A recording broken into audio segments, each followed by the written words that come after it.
আসসালামু আলাইকুম রহমতুল্লাহ, welcome to my blog video. আজকে চলে আসলাম সমুদ্র সৈকত। ঘুরে ঘুরে সমস্ত ভিডিও আপনাদেরকে দেখার চেষ্টা করবো ইনশাল্লাহ। আমাদের সাথে থাকুন। এবং কর্ণফুলী টানেল আমরা ঘুরতে আসলাম, এখন বাজারের ভিতরে আছি।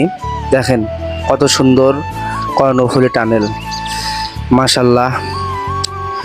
মাটির নিচ দিয়ে পানির ভিতর দিয়ে কর্ণফুলী টানেল ব্যবহার করা হয়েছে, তৈরি করা হয়েছে। তারপর আমরা চলে আসলাম আবার পতেঙ্গা সমুদ্র সৈকত। আমাদের সাথে সবার সঙ্গে ছিল সাথী ভাইয়েরা, সবাই এক এক করে সবাই নদীর দিকে যাচ্ছে। দর্শক, এখানে দেখা যাচ্ছে বিভিন্ন দোকানপাট, বিভিন্ন দর্শক আমাদের সাথী ভাইয়েরা সবাই খুশি মনে নদীর দিকে এগিয়ে যাচ্ছে। দর্শক, আমরা আপনাদেরকে আমার ক্যামেরাম্যান আর অনেক সিন্ডিকেট করে ক্যামেরাম্যানেরা ছবি তুলতে ধরে, আপনারা সবাই সতর্ক থাকবেন।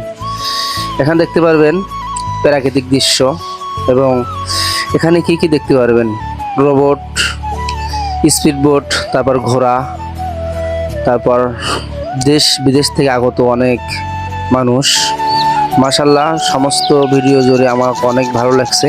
আপনারা আসতে পারেন এই পতেঙ্গা সমুদ্র সৈকতে।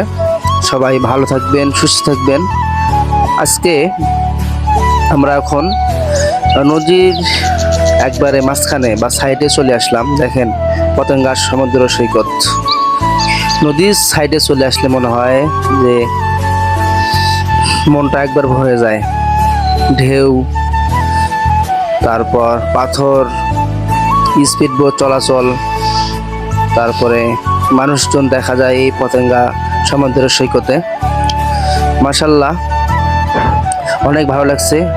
আবার টানেলে, কর্ণফুলী টানেলের ভিতর দিয়ে আজকের ভিডিও এই পর্যন্ত। সবাই